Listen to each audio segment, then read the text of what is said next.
इस कहानी की शुरुआत में हम देखते हैं एक शादी को। एक लड़का और एक लड़की की शादी हो रही थी, जिसमें से लड़की का नाम होता है प्रिया और लड़के का नाम होता है माधव। अब जो पंडित शादी करवा रहा था, कुछ ही देर में वो अजीब अजीब तरह की हरकतें करने लगा और बोलता है कि नगरवधु आओ और अपनी सौगात ले जाओ, और कहकर शादी को अधूरा छोड़कर ही भाग जाता है। ये देखकर प्रिया के माता पिता और सभी लोगों को बहुत अजीब लग रहा था। इसके बाद हम देखते हैं प्रिया और माधव एक साथ बाकी के फेरे बिना पंडित के ही लेने लगते हैं। पर फिर हम देखते हैं कि प्रिया के पैरों में एक बहुत बड़ा घुंघरू अचानक से आकर लग जाता है। इसे देखकर माधव को बहुत ही अजीब लगता है, क्योंकि प्रिया ने तो घुंघरू पहना ही नहीं था, तो अचानक से ये घुंघरू कहाँ से आ गए। इस बात का जवाब तो प्रिया के पास भी नहीं था। माधव उन घुंघरुओं को बहुत निकालने की कोशिश करता है, लेकिन वो घुंघरू है कि निकलने का नाम ही नहीं लेते। अब हम देखते हैं कि प्रिया की शक्ल एक बहुत ही भयानक चुड़ैल की तरह दिखने लगती है, और इसे देखकर शादी में आए सारे लोग बहुत बुरी तरीके से डर जाते हैं। प्रिया को ये सब देखकर बहुत ही अजीब लगता है, क्योंकि उसे खुद भी नहीं पता था कि उसका चेहरा एक बहुत ही भयानक चेहरे में बदल गया है। पर वो जैसे ही अपने आप को आईने में देखती है, वो अपने आप को ही देखकर डर जाती है। अब फ्रेंड्स, हम देखते हैं कि वहाँ पर अचानक से एक गाने की आवाज़ आती है और दो लोग एक डोली को लेकर वहाँ पर आ जाते हैं। अब जैसे ही वो लोग डोली को ज़मीन के ऊपर रखते हैं, उस डोली में से एक बहुत ही भयानक चुड़ैल बाहर निकलती है। वो चुड़ैल दिखने में बहुत ही डरावनी थी। आते ही वो चुड़ैल माधव पर हमला कर देती है और वो उसे मारने की कोशिश भी करती है। और जब प्रिया माधव को बचाने की कोशिश करती है, तो वो चुड़ैल प्रिया को ही उठाकर डोली में बिठाकर वहां से चली जाती है। अब माधव की आंखों के सामने से ही प्रिया गायब हो गई थी। वो बेचारा कुछ भी नहीं कर पाया था, और ना ही प्रिया के माता पिता कुछ कर पाए थे। अब अगले ही सीन में हम देखते हैं कि वो चुड़ैल एक अजीब सी खंडर सी जगह पर प्रिया को लेकर चली गई थी, और यहाँ पर वो झूला झूल रही थी। बेचारी प्रिया बहुत डर गई थी। उसका रो रो कर बुरा हाल हो गया था। उन भूतों को देखकर प्रिया बहुत ही ज़्यादा डर जाती है, और अचानक से ही वो चुड़ैल और उसके भूत गायब हो जाते हैं, और उसके साथ वो दोनों भूत भी वहाँ से गायब हो गए थे। उस झूले पर अब कोई भी नहीं था। अब हम देखते हैं कि प्रिया उस खंडर से बाहर निकलने की कोशिश करती है, और बाहर निकलते ही उसे माधव भी मिल जाता है। अब अगली सीन में हम माधव और प्रिया को प्रिया के घर में देखते हैं, जहाँ पर प्रिया के माता पिता माधव पर बहुत ज़्यादा गुस्सा करते हैं। उनका मानना था कि माधव कोई काला जादू करता है और उनकी बेटी की जिंदगी को नर्क से भी बदतर बनाना चाहता है।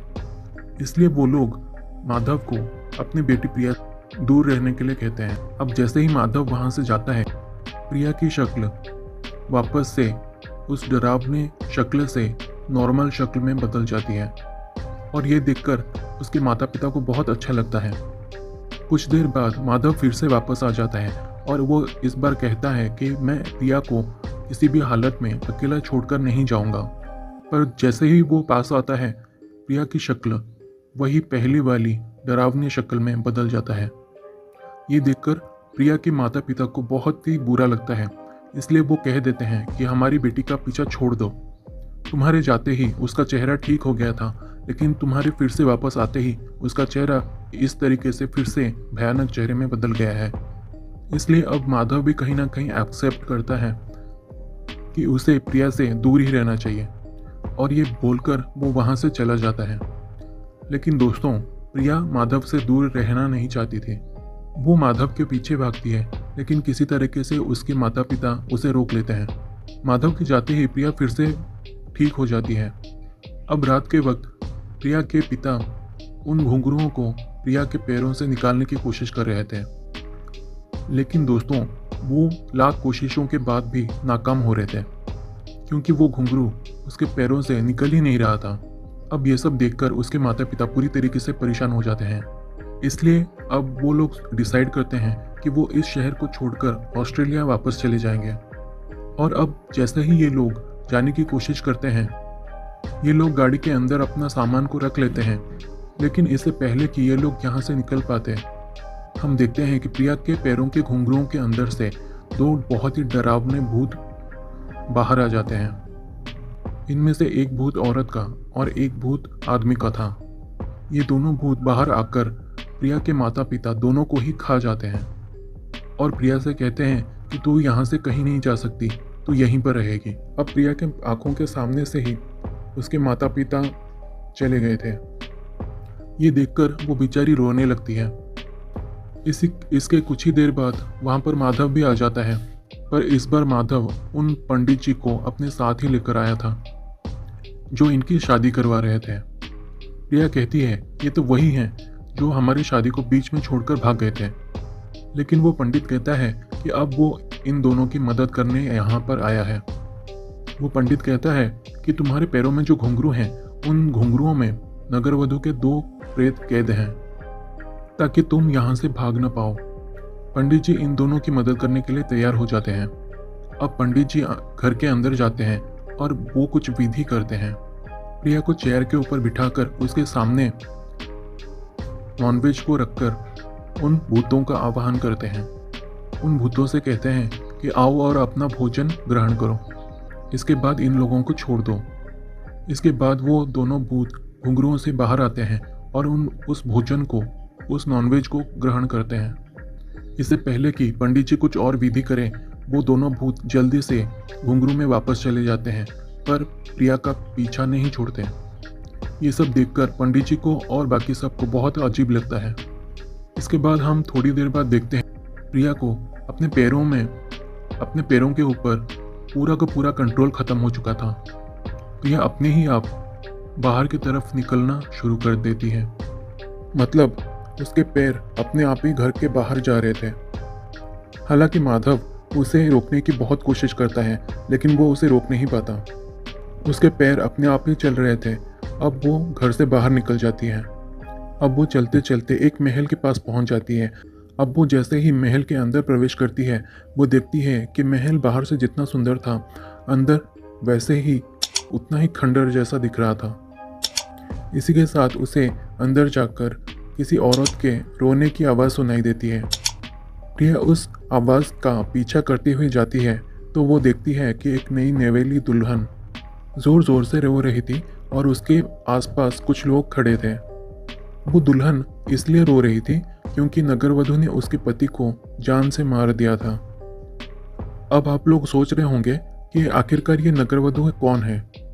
नगरवधु कोई और नहीं, वही चुड़ैल है जो कि प्रिया को किडनैप करके ले आई थी। अब प्रिया वहां पर जाकर सभी लोगों से पूछती है कि आखिरकार ये नगरवधु कौन है। अब उनमें से एक आदमी प्रिया को बताता है कि ये जो खंडर है वो नगरवधु का ही खंडर है। ये जो खंडर आप आज देख रहे हो, बहुत साल पहले ये नगरवधु का महल हुआ करता था। उस समय में जब कोई लड़की बहुत ही ज़्यादा खूबसूरत होती थी, उसके लिए सारे मर्द आपस में लड़ मर न जाए, इसलिए उसको पूरी नगर की वधू बना दिया जाता था। सबकी चहेती थी वो नगरवधु, लेकिन उसका चहेता था राजकुमार वीरभद्र। नगरवधु राजकुमार वीरभद्र से बहुत प्यार करती थी और उनका अंश उसके पेट में भी था, लेकिन राजकुमार वीरभद्र ने उसको धोखा दिया और उसको जिंदा ही दीवारों के अंदर चुनवा दिया। भूख प्यास से तड़प तड़प कर वो नगरवधु उसी दीवारों के अंदर ही मर गई और कुछ ही टाइम के बाद वो एक चुड़ैल बनकर वापस लौटी। इस बार उसका रूप देखने में बहुत ही भयानक था। इसके बाद वो आदमी बताता है नगरवधु ने उस राजकुमार का बदला पूरे नगर वासियों से लिया। नगर में जिस किसी की भी शादी होती थी, नगरवधु वहां पर आकर उसके दूल्हे को जान से मार देती थी और ये कहर धीरे धीरे करके बढ़ता ही गया। इसलिए नगरवासियों ने इस कहर से बचने के लिए एक उपाय निकाला और वो उपाय ये था कि शादी के बाद पहली रात हर दूल्हा नगरवधु के साथ बिताएगा और जब नगरवधु का मन भर जाता था वो उस दूल्हे को छोड़ देती थी। और बस सालों से यही तरीका अपनाते आ रहे हैं ये सारे नगरवासी उस नगरवधु से बचने के लिए। अब हम देखते हैं कि कुछ ही देर बाद उस खंडर में माधव भी आ जाता है। अब हम देखते हैं कि जैसे ही माधव प्रिया के पास आता है, प्रिया का चेहरा एक बहुत ही डरावने शक्ल में तब्दील हो जाता है। यानी कि जब जब माधव उसके पास होता है एक डरावने चेहरे में बदल जाता है। अब ये सब देखकर वो सभी लोग समझ जाते हैं अब नगरवधु तुम्हें अपना शिकार बनाने वाली है। अगर तुम्हें अपने आप को बचाना है तो तुम्हारे पति को उस नगरवधु के साथ एक रात बितानी पड़ेगी। पहले तो वो लोग इसके लिए मना कर देते हैं, लेकिन नगरवधु से बचने के लिए और कोई तरीका नहीं था।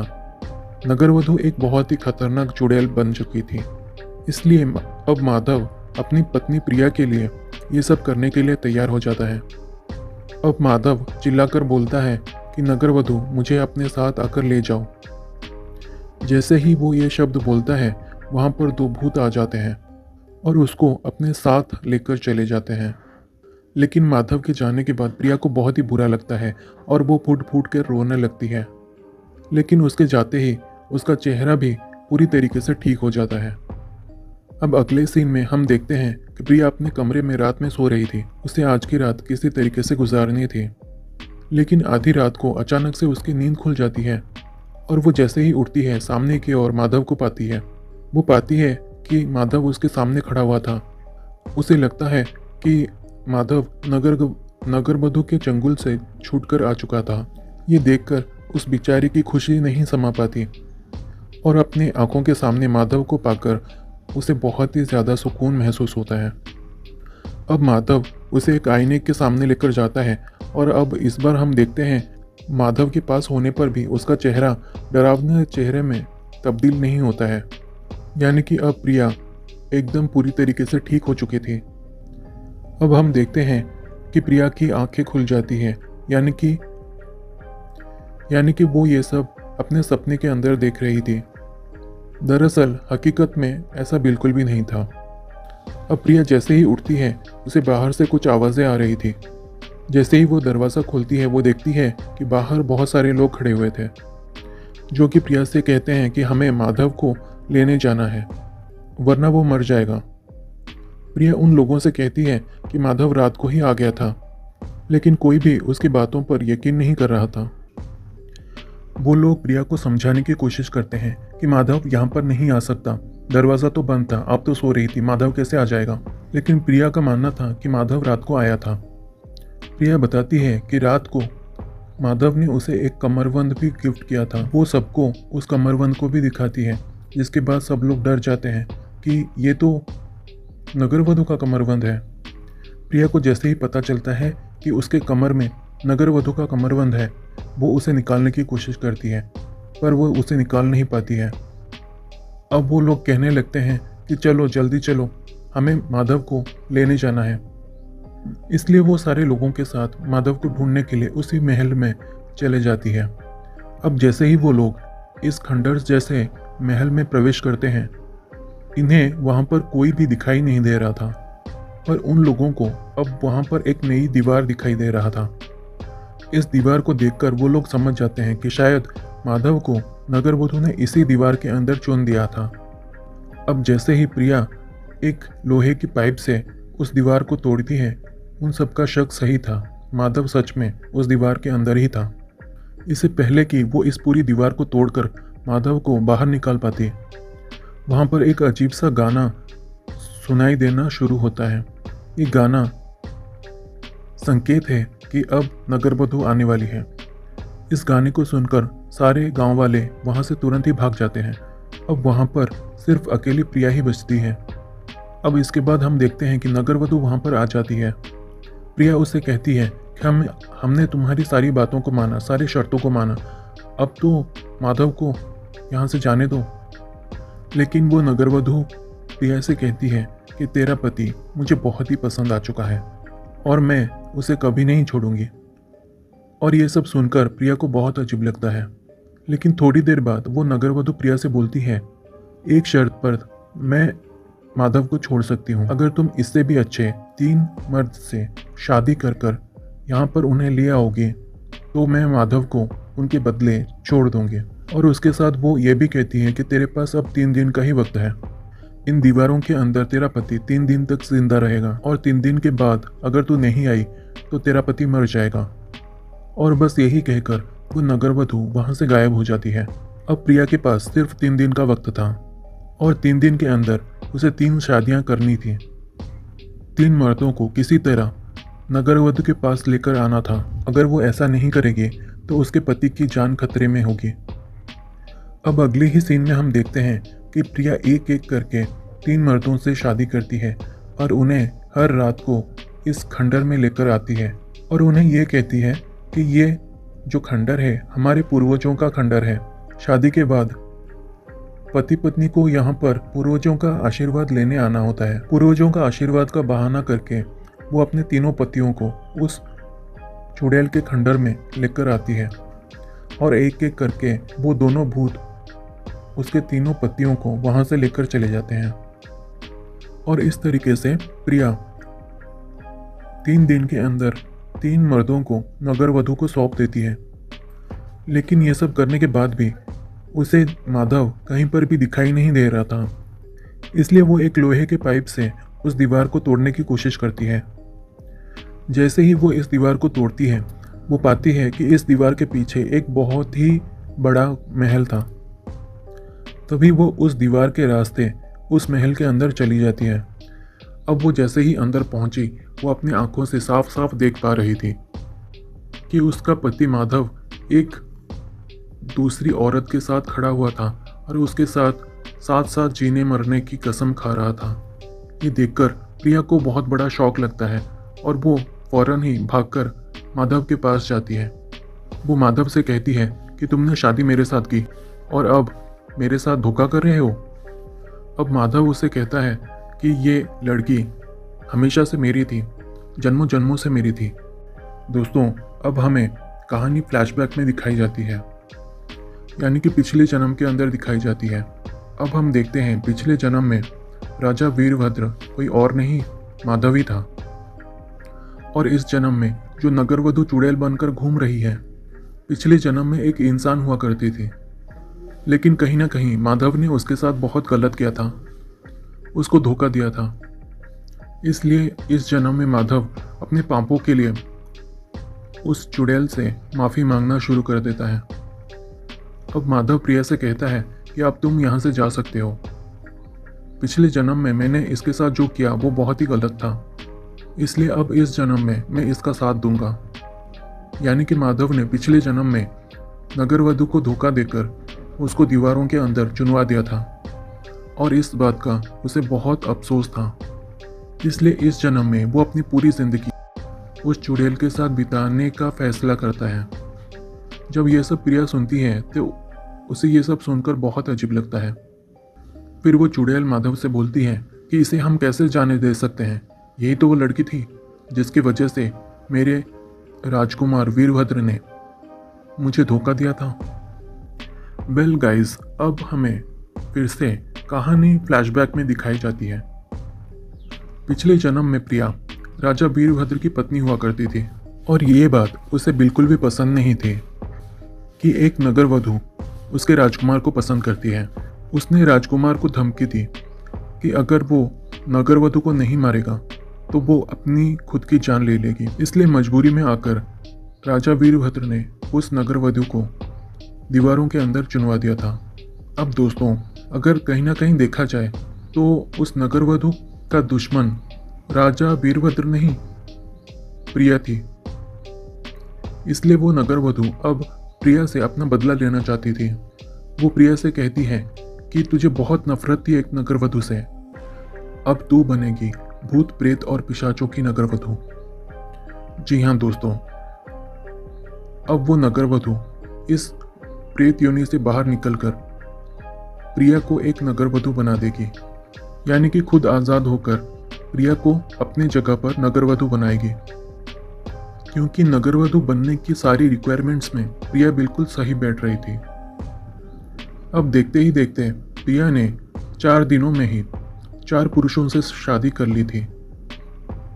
ये उस चुड़ैल की चाल थी, उसने ऐसा जानबूझकर करवाया था। उसने ये लालच दिया था कि वो माधव को छोड़ देगी, दरअसल ऐसा कुछ भी नहीं था। उसने ये लालच देकर उसे 4 शादियां करवाई थी जिससे कि वो आगे चलकर प्रिया को एक नगरवधु बना सके और खुद इस नगरवधु योनि से बाहर निकल सके। अब हम देखते हैं कि वो पंडित भी वहां पर आ जाता है जो इनकी शादी करवा रहा था। वो पंडित आकर बोलता है कि इसी दिन के लिए नगरवधु ने तुम्हें जिंदा छोड़ा था ताकि तुम अगली नगरवधु बन सको, वरना वो तुम्हें उसी समय पर मार देती। वेल गाइस, अब आपको तो समझ आ ही गया होगा इस चुड़ैल नगरवधु की चाल। अब नगरवधु के भूत वहां पर आते हैं और प्रिया को वहां से ले जाते हैं। लेकिन तभी माधव प्रिया को पकड़ लेता है और वो नगरवधु से कहता है कि मैं तुम्हारे साथ चलने के लिए तैयार हूं, लेकिन उससे पहले तुम प्रिया को यहाँ से सही सलामत जाने दो, तुम उसे कुछ भी नहीं करोगी। तभी वो चुड़ैल माधव से कहती है कि अगर मैं इसे एक नगरवधु बना दूंगी तो मुझे इस नगरवधु योनि से मुक्ति मिल जाएगी और मैं एक इंसान बन जाऊंगी, इसलिए मुझे इसे नगरवधु बनाना ही होगा। और फिर वो गुस्सा भी हो जाती है और कहती है कि तुम इसे बचाने की कोशिश कर रहे हो, यानी कि मुझे धोखा देने की कोशिश कर रहे हो। लेकिन अब माधव भी कुछ भी नहीं कर पाता। अब वो दो भूत आकर प्रिया को अपने साथ ले जाते हैं, उसका श्रृंगार करते हैं। प्रिया वहां से भागने की कोशिश करती है, लेकिन भागते भागते वो एक अजीब सी जगह पर पहुंच जाती है जहां पर वो पंडित कुछ विधि करने की तैयारी कर रहा था और वहां पर हजारों भूत प्रेत पिशाच भी इंतजार कर रहे थे अपनी नई नगरवधु का, जो दिखने में बहुत ही डरावने लग रहे थे। अब वो पंडित उन भूत प्रेत पिशाचों से कहता है कि अब स्वीकार करो अपनी नई नगरवधु को। अब कुछ ही देर में वो चुड़ैल भी वहां पर आ जाती है और प्रिया से कहती है कि नगरवधु बनने से पहले मैं तुम्हारी एक इच्छा को जरूर पूरा करूंगी। और तभी वो उससे कहती है कि अपनी एक इच्छा मांग लो। इसके बाद प्रिया उससे कहती है, मेरी आखिरी इच्छा यह है, आज रात जो मेरी सेज सजाए, हर रात मेरी सेज सजाए। जब वो ऐसा बोलती है, वो चुड़ैल भी उसकी इच्छा को पूरी करने के लिए तैयार हो जाती है। इसके बाद वो चुड़ैल प्रिया से कहती है, इनमें से किसी एक भूत को चुन लो। और जब वो किसी एक भूत को चुनने के लिए जा रही थी, ये सब देखकर माधव को बहुत ही ज्यादा बुरा लगता है, क्योंकि पिछले जन्म में जो उसने नगरवधु के साथ किया था वो सही नहीं था, लेकिन इस जन्म में प्रिया के साथ जो हो रहा है वो भी तो सही नहीं है। कहीं ना कहीं देखा जाए, पिछले जन्म में उसने नगरवधु को धोखा दिया और इस जन्म में वो प्रिया को धोखा देने जा रहा था। वो अपने आप को इन सब का जिम्मेदार मान रहा था। अब वो पास में पड़ी एक छुरी को उठाता है और अपना ही गला काट लेता है, क्योंकि प्रिया को एक भूत चुना था। इसलिए माधव ने अपनी खुद की जान लेकर एक भूत बन जाता है, यानी कि एक आत्मा बन जाता है। इसके बाद माधव प्रिया के पास जाता है और प्रिया उसे ही चुन लेती है, क्योंकि उसके पास यही एक रास्ता था प्रिया को अपना बनाने का, क्योंकि जीते जी वो नगरवधु प्रिया के पास उसे जाने ही नहीं देती। इसलिए उसने अपनी जान देकर प्रिया को अपना बना लिया। और जब वो दोनों एक साथ हो जाते हैं, तब हम देखते हैं कि वो चुड़ैल वहां से अदृश्य हो जाती है। इसके बाद जब वो दोनों एक साथ हो जाते हैं, तो हम देखते हैं कि वो चुड़ैल, वो नगरवधु वहां से गायब हो जाती है। और मरने के बाद ही सही माधव ने प्रिया को पा लिया।